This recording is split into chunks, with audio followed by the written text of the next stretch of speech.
Okay, picture this. You want a pet snake, but you want zero drama. No massive tanks taking up half your living room, no complicated humidity chambers, just a fascinating, underground escape artist that totally flips the script on reptile keeping.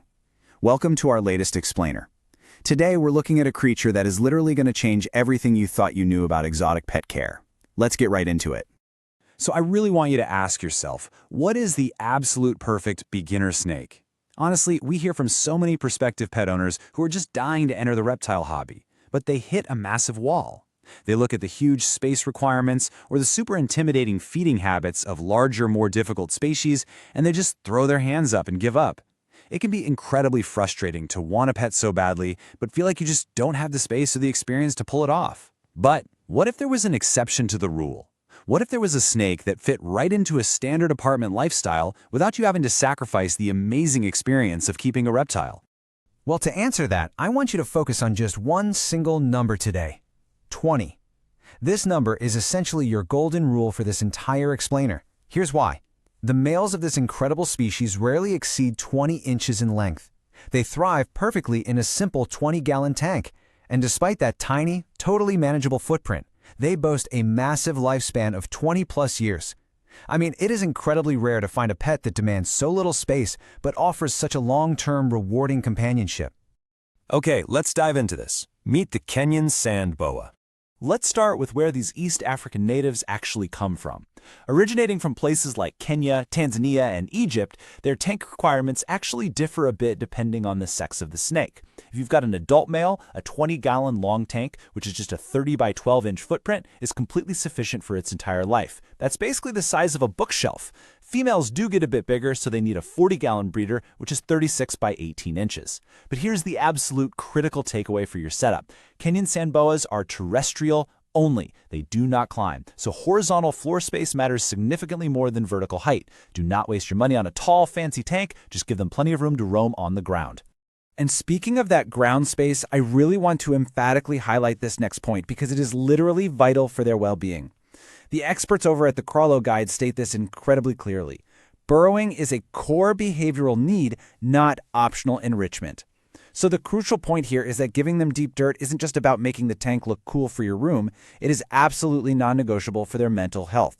If they cannot burrow, they cannot exhibit their natural behaviors, and that quickly leads to a highly stressed animal. So how do we actually build that perfect underground habitat? It's a simple three-step process. First up, add 4 to 6 inches of deep, loose substrate. The best options are a fine-grained reptile sand, like Repti sand, which totally avoids the dangerous impaction risks of calcium sand, or a 50-50 mix of sand and coconut coir. Second step, place hides on both the warm and cool sides of the tank. Even though they live mostly underground, security hides drastically reduce their stress. In fact, a Kenyan sand boa without hides will often start glass surfing and showing signs of chronic stress. Finally, step 3, and maybe the most important, secure a locking lid. I cannot stress this enough. These guys are notorious escape artists. If that lid isn't locked down tight, your snake will completely vanish into your home. And trust me, they are incredibly good at staying hidden. Moving right along, climate control, heating, and humidity. I want you to go ahead and mentally screenshot this exact data drop because nailing this temperature gradient perfectly is essential for these cold-blooded animals. You need a basking surface temperature of 90 to 95 degrees Fahrenheit. The cool side should sit comfortably between 75 and 80 degrees.